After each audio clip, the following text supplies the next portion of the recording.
What's the meaning of Cameroon?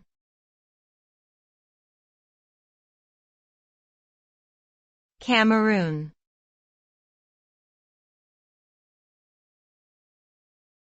Cameroon.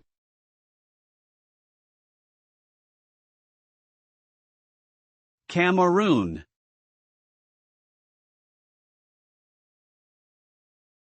Cameroon.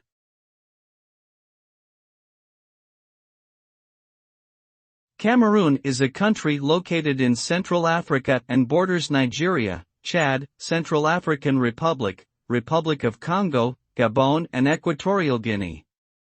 Its name is derived from the Rio dos Cameros, River of Prawns, which Portuguese explorers named after finding an abundance of shrimp in the Wari River estuary.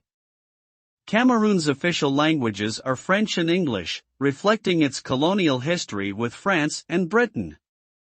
The country has a diverse population and a rich cultural heritage, including traditional music, dance, art and food.